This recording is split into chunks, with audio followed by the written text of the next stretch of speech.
Assalamualaikum, perkenalkan nama saya Nur Hafizatul Elma, NPM 2012551. Di sini akan menjelaskan tentang langkah-langkah awal dakwah Nabi Muhammad di Madinah serta strategi apa saja yang dilakukan Nabi Muhammad di Madinah. Nah, Adapun langkah-langkah awal dakwah Nabi Muhammad di Madinah, yaitu Nabi Muhammad SAW tiba di Madinah tahun 662 Masehi. Kehadiran Nabi Muhammad dan umat Islam di kota Madinah menandai zaman baru bagi perjalanan dakwah Islam. Umat Islam di kota Madinah tidak lagi banyak mendapat gangguan dari masyarakat kafir Quraisy karena mereka mendapat perlindungan dari penduduk Madinah yang muslim. Dengan diterimanya Nabi Muhammad dan umat Islam oleh masyarakat Madinah, maka Nabi SAW memberikan gelar kepada umat Islam Madinah dengan sebutan kaum Ansor, yaitu kelompok masyarakat yang menjadi penolong, sementara umat Islam yang datang dari Mekah diberi nama kaum Muhajirin. Hijrah Nabi Muhammad SAW merupakan cara membangun masyarakat baru sesuai ajaran Islam.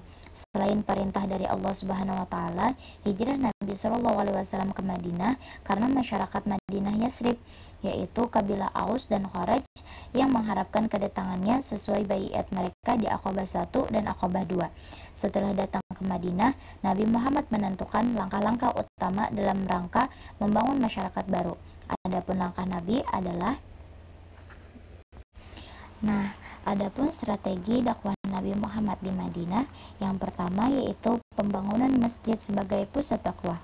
Langkah pertama yang dilakukan Nabi Muhammad setibanya di Madinah adalah membangun masjid. Masjid yang pertama dibangun adalah Masjid Nabawi. Masjid ini dibangun di atas tanah milik kedua anak yatim, yaitu Sahal dan Suhail. Tanah tersebut dibeli oleh Nabi untuk pembangunan masjid dan untuk tempat tinggal. Meski tanah tersebut diberikan secara cuma-cuma, tetapi Nabi tidak mau. Nabi membelinya. Di tanah tersebut terdapat pohon kurma dan makam tua.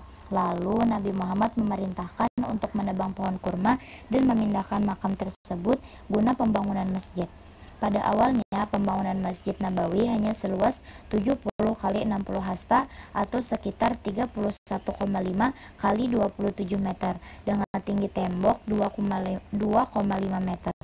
Lama pembangunan masjid berlangsung selama 12 hari. Setelah jamaah bertambah banyak, maka Masjid Nabawi diperluas menjadi 45 kali 45 meter dengan penambahan ketinggian 3 meter. Masjid memiliki fungsi antara sebagai tempat melaksanakan ibadah sholat, juga memiliki multifungsi yaitu sebagai kegiatan dakwah. Setiap muslim semestinya selalu terikat dengan masjid. Keberadaan masjid diharapkan keimanan dan ketakwaan setiap muslim akan senantiasa terjaga dan terpelihara.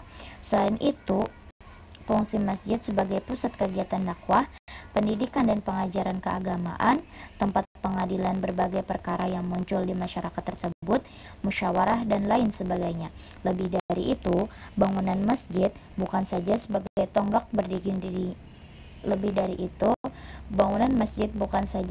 tonggak berdirinya masyarakat Islam, tetapi juga awal pembangunan kota. Strategi dakwah Nabi Muhammad di Madinah yang kedua adalah mempersaudarakan kaum muslimin. Langkah selanjutnya yang dilakukan oleh Nabi Muhammad di Madinah adalah mempersatukan dalam ikatan persaudaraan kaum muslimin yang berasal dari Mekah atau yang dikenal dengan sahabat Muhajirin dengan kaum yang asli penduduk Madinah atau yang disebut sahabat Ansor. Dengan persaudaraan tersebut, Nabi SAW telah menciptakan suatu persaudaraan baru, yaitu persaudaraan berdasarkan iman atau agama yang menggantikan persaudaraan yang berdasarkan darah. Diceritakan ketika hijrah ke Madinah, Abdurrahman bin Auf tidak membawa harta kekayaannya yang ada di Mekah. Artinya, ia tiba ke Madinah sebagai orang biasa yang tidak memiliki kekayaan berlebih. Kemudian Rasulullah mempersaudarakannya dengan Sa'ad, dan ketika itu juga Sa'ad menawarkan sebagian harta kekayaannya untuk dimiliki oleh Abdurrahman bin Auf. Namun meski begitu, Abdurrahman bin Auf menolak tawaran Sa'ad secara halus dan memilih untuk berniaga kembali, memulai segalanya dari nol. Dari kisah tersebut, apa yang bisa kita petik sebagai hikmah? Tentu saja keikhlasan seorang Sa'ad bin Ar-Rabi serta kegigihan Abdurrahman bin Auf untuk berniaga. Mereka berdua memiliki jalan yang terhormat dalam menjalani arti persahabatan, memacu diri mereka untuk terus mendekat kepada Allah Subhanahu wa taala. Strategi dakwah Nabi Muhammad yang ketiga adalah perjanjian dengan masyarakat Yahudi Madinah. Sesudah Nabi menetap di Madinah, Rasulullah mulai mengatur hubungan antar individu di Madinah. Berkaitan dengan tujuan itu, menulis sebuah peraturan yang dikenal dengan sebutan Shahifah atau kitab, dikenal juga sekarang dengan sebutan piagam.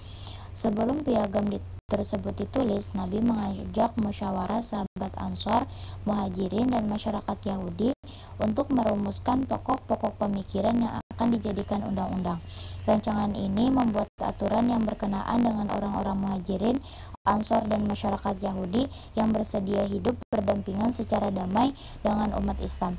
Undang-undang tersebut dikenal dengan Piagam Madinah atau Mitsqol al-Madinah. Piagam tersebut merupakan sebuah bukti bagaimana Islam mengayomi semua umat manusia, termasuk non-muslim, karena Islam memang rahmatan lil alamin. Dan piagam tersebut membuat posisi Nabi Shallallahu Alaihi Wasallam semakin tinggi dan dihormati di semua lapisan masyarakat. Jika ada persoalan yang tidak dapat diselesaikan lewat musyawarah, maka diserahkan kepada keadilan dan kebijaksanaan Nabi. Kondisi tersebut menunjukkan beliau menjadi pemimpin tertinggi di Madinah dan berhak membuat peraturan baik untuk kepentingan sosial maupun kepentingan negara.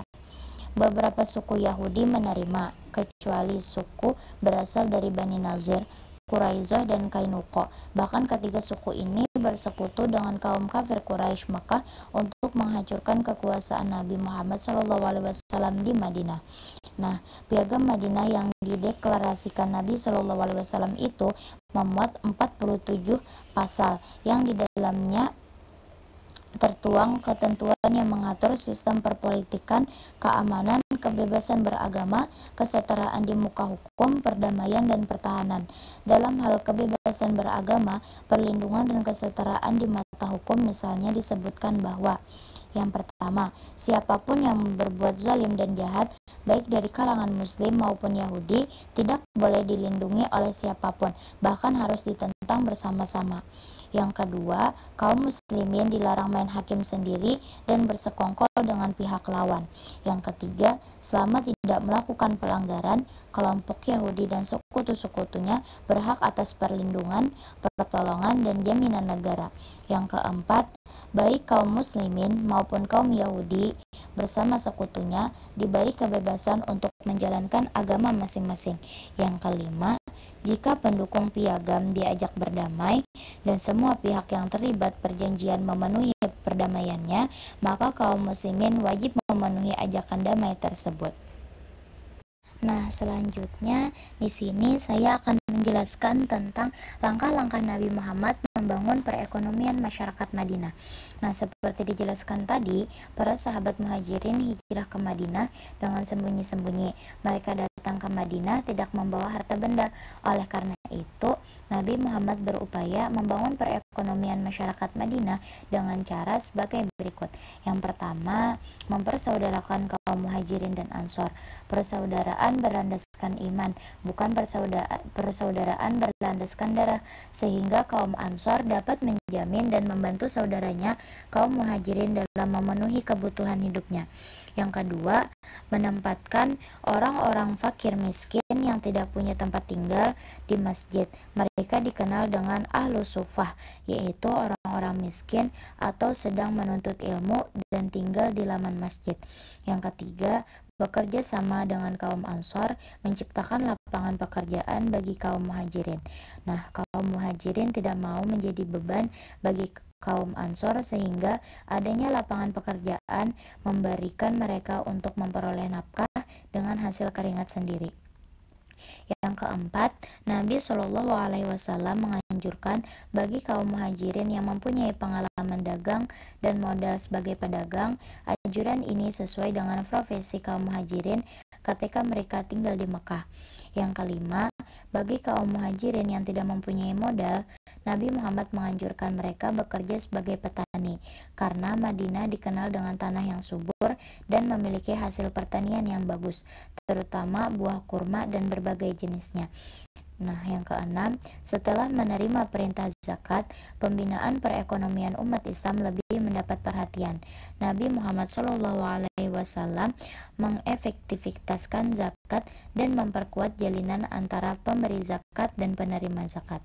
Yang ketujuh atau yang terakhir, yaitu mengupayakan pembangunan pasar di Madinah. Selama tinggal di Madinah, Nabi Muhammad menjalankan pembangunan pada semua aspek, tidak hanya berkaitan dengan akhlak dan ibadah, namun juga ekonomi. Pasar Madinah merupakan saksi sejarah upaya Rasulullah membangun ekonomi umat. Pasar ini dibangun sendiri oleh Rasulullah SAW yang hingga saat ini masih beroperasi. Nah, untuk keperluan itu, Nabi memilih lokasi di sebelah barat Masjid Nabawi karena dinilai sebagai lokasi yang strategis. Kemudian, Nabi memberikan garis batas-batasnya dengan kai. Kemudian, menentukan lokasi bagian dalam pasar untuk menjual barang atau komoditi yang diperjualbelikan, seperti ternak, bahan makanan, dan sebagainya. Nabi Muhammad bersabda, "Inilah pasar kalian, jangan sampai dikurangi dan jangan menetapkan pajak atasnya." Hadis riwayat Ibnu Majah.